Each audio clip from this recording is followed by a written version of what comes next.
Get vaccinated now. You gotta call now. If you wait, it's going to be really too late to protect your child. I'm strongly recommending for adolescents to get their 2 doses of vaccine and fully immunized after those 2 doses. This is going to be a long-lasting vaccine. We're seeing that 2 doses is not holding up well. You need that 3rd immunization. 2 mRNA vaccines were always a 3-dose vaccine, a 4th immunization, just to keep them going. The new bivalent one is doing a much better job. You have to get a booster. You're going to need a 3rd booster as well, a 5th. It looks as though the boosters are not holding up quite as well as we'd like. What's going to happen is every, few months, we may need another booster. Good evening, sheep.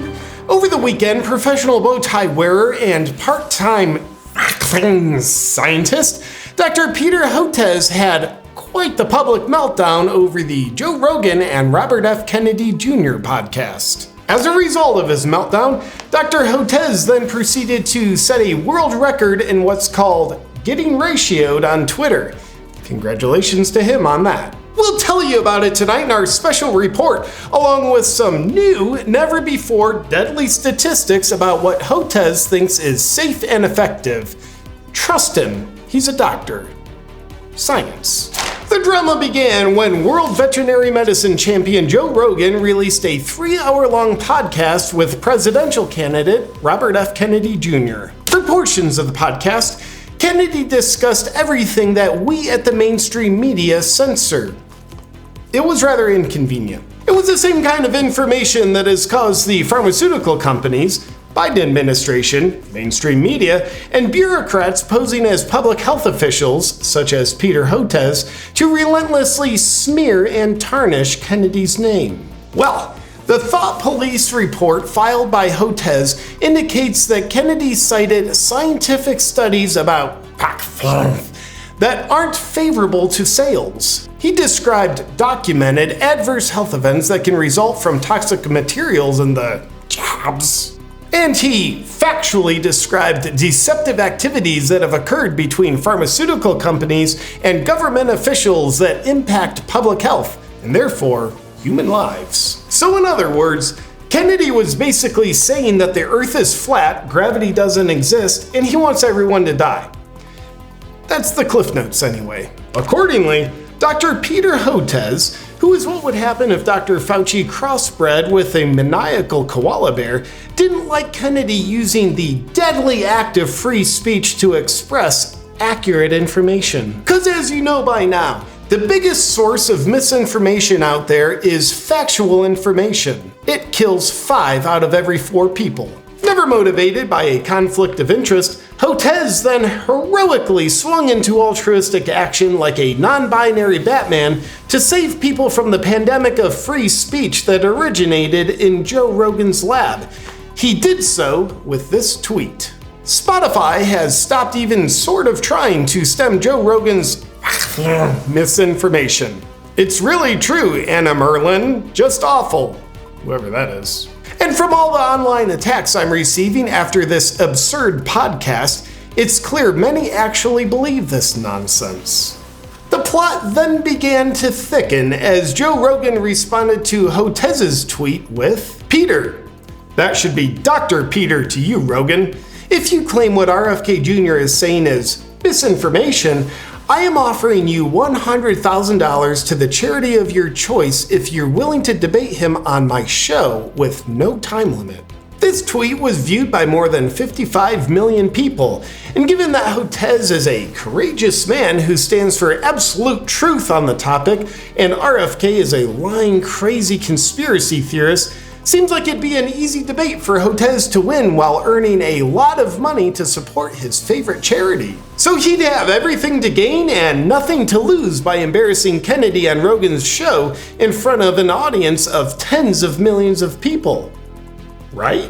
But for some reason, Hotez dragged his feet on the debate a bit.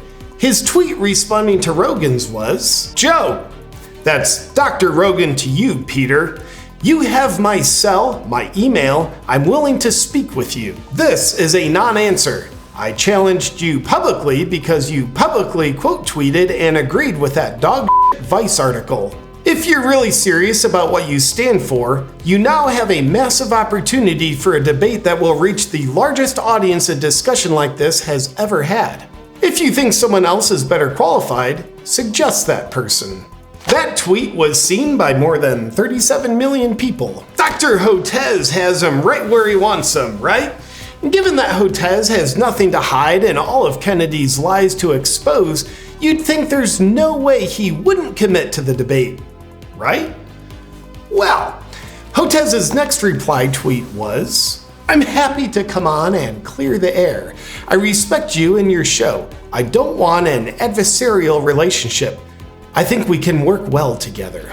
And that's dodging the debate in a very astute scientific way, to which Rogan's response to him was, "To those misunderstanding what he's saying, he's not agreeing to debate Robert F. Kennedy Jr. He's just offering to come on my show by himself." That's the exact kind of thing that someone who's high on horse medication would say. But as a scientific man of truth, safety, and effectiveness, and having nothing to hide, Hotez responded, "Joe, if you are serious about addressing and the fact that 200,000 Americans needlessly perished during our awful Delta BA.1 waves, they were terrible, because they fell victim to disinformation, I want to have that discussion." Now, his act of continuing to avoid the debate helps you know he means business when he says he wants to have that discussion. But then Elon responded to Rogan's tweet saying he's afraid of public debate because he knows he's wrong. And that tweet was seen by more than 33 million people. And Hotez, who I'm sure wasn't regretting his original tweet at this point, replied to Elon, "Seriously, Elon? This is monstrous. 200,000 Americans needlessly perished, including 40,000 Texans, our neighbors, because they were victims of disinformation during our awful Delta BA.1 waves." In that tweet, prior to pleading with Elon with an expert level of scientific desperation, you'll notice he called Elon monstrous. If you study medical science, you'll learn that the most accurate way to prove that you're right and someone else is wrong is to call your skeptic monstrous. Other character-based insults scientifically work just as well, because instead of refuting their claims with factual information, which is rather hard to do when you don't have any because they're right and you're wrong, getting emotional and insulting their character is the next best thing. At this point in the Twitter conversation, the world's biggest podcaster, Mr. Rogan, sensing that Hotez's mouth was attempting to write a check that his butt can't cash, tweeted this at him. "Again, I'm going to ask you very clearly, are you willing to debate Robert F. Kennedy Jr. on my podcast?" It's just really not clear what he's asking. And finally, after getting no response and no commitment to the debate with RFK that Hotez would definitely win, just like a predator sensing weakness in the herd, Rogan tweeted at the limping doctor, replying to a tweet with excellent propaganda in it that Hotez posted in May, where he indicated that Tucker Carlson, Elon, Rogan, and RFK are neo-fascists. "Are you sure I'm not part of a coalition of neo-fascist leanings? Seems like that's what you really think, or what you're projecting to the masses." Of course that's what he thinks, Joe, because it's true. If it wasn't true, then Hotez would be spreading misinformation by saying that, and that's clearly something he would never do.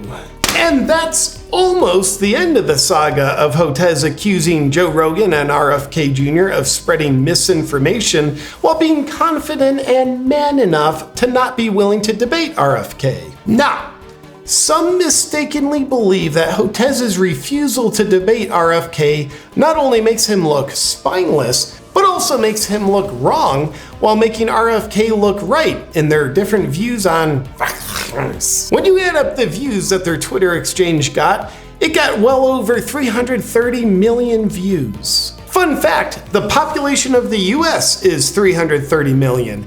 So even though some would say Hotez looked bad, at least it was only noticed by everybody in the country.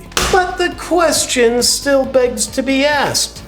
why wouldn't Hotez debate RFK? That's a question we refuse to answer. What we do know is that raising money for a charity of his choice wasn't enough to entice him. Along with $100,000 that Rogan put up, other notable figures like Steve Kirsch, Nicholas Mugali, Patrick Bet-David, Bill Ackman, and others all pledged six-figure sums to the debate pot, making the total more than $1.5 million that would go to Hotez's charity of choice just for showing up at the debate table. He would never refuse that, would he? This just in! He did.